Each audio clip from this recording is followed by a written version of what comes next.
22 जनवरी को राम मंदिर उद्घाटन को 1 साल पूरे हो जाएंगे, लेकिन धन्नीपुर गांव के मस्जिद का अभी तक कोई नामो निशान नहीं है। 6 दिसंबर 1992 को अयोध्या में बाबरी मस्जिद गिरा दी गई थी।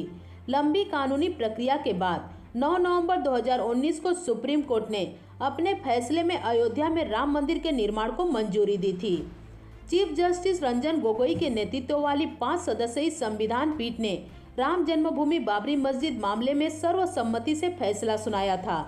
इसके तहत अयोध्या की 2.77 एकड़ की पूरी विवादित जमीन राम मंदिर निर्माण के लिए दे दी गई थी और मस्जिद बनाने के लिए मुस्लिम पक्ष को 5 एकड़ वैकल्पिक जमीन दिए जाने का फैसला सुनाया। जिसके बाद एक और जहां अयोध्या में राम मंदिर में प्राण प्रतिष्ठा को 1 साल पूरा होने वाला है, वहीं धन्नीपुर में नई मस्जिद का निर्माण कार्य अभी तक शुरू भी नहीं हो पाया। बड़े बड़े दावे पूरी तरह से अब खोखले नजर आ रहे हैं।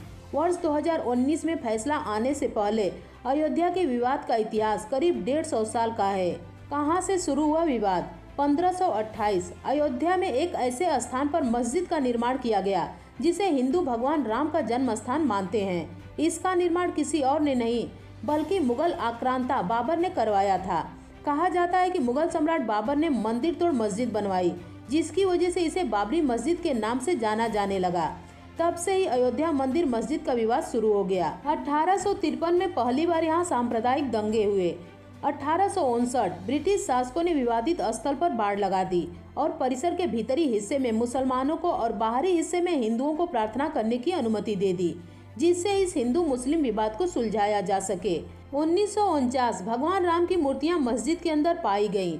कहा जाता है कि कुछ हिंदुओं ने ये मूर्तियां वहां रखवाई थीं। मुसलमानों ने इस पर विरोध जताया और दोनों पक्षों ने अदालत में मुकदमा दायर कर दिया, जिसके बाद सरकार ने इस स्थल को विवादित घोषित करके यहां पर ताला लगा दिया। साल 1984 विश्व हिंदू परिषद के नेतृत्व में भगवान राम के जन्म स्थल को मुक्त करवाने और वहां राम मंदिर का निर्माण करने के लिए एक समिति का गठन किया गया। बाद में इस अभियान का नेतृत्व भारतीय जनता पार्टी के प्रमुख नेता लाल कृष्ण आडवाणी ने संभाला था। 1986 जिला अदालत ने हिंदुओं को प्रार्थना करने के लिए विवादित मस्जिद के दरवाजे पर लगे ताले को खोलने का आदेश दिया। मुसलमानों ने इसके विरोध में बाबरी मस्जिद संघर्ष समिति का गठन किया। 1989 विश्व हिंदू परिषद ने राम मंदिर निर्माण के लिए अभियान तेज किया और विवादित स्थल के नजदीक राम मंदिर की नींव रख डाली। और साल 1990 में विश्व हिंदू परिषद के कार्यकर्ताओं ने बाबरी मस्जिद को नुकसान पहुंचाया, जिसके बाद तत्कालीन प्रधानमंत्री चंद्रशेखर ने बातचीत के जरिए विवाद सुलझाने की कोशिश की, लेकिन कामयाबी नहीं मिली। जिसके बाद 1992 में विश्व हिंदू परिषद, शिवसेना और भारतीय जनता पार्टी के कार्यकर्ताओं ने 6 दिसंबर को बाबरी मस्जिद को पूरी तरह गिरा दिया। इसके बाद देश भर में हिंदू और मुसलमानों के बीच सांप्रदायिक दंगे भड़क उठे, जिसके बाद 30 सितंबर 2010 में एक ऐतिहासिक फैसले में इलाहाबाद हाई कोर्ट की लखनऊ पीठ ने अयोध्या की विवादित स्थल को राम जन्मभूमि घोषित किया और 3 हिस्सों में बांट दिया। 9 मई 2011 सुप्रीम कोर्ट ने इलाहाबाद हाई कोर्ट के फैसले पर रोक लगाई और आदेश दिया कि सुनवाई के दौरान हाई कोर्ट के फैसले को लागू करने पर रोक रहेगी। साथ ही विवादित स्थल पर 7 जनवरी 1993 वाली यथास्थिति बहाल रहेगी।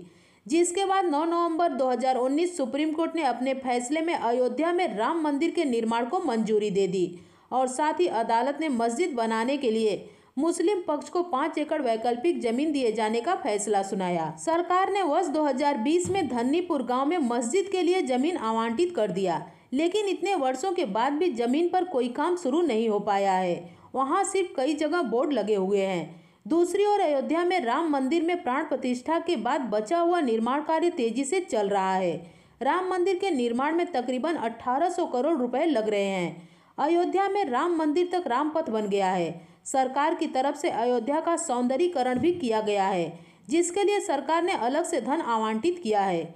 वहीं धन्नीपुर बस कागजों तक सीमित होकर रह गया है।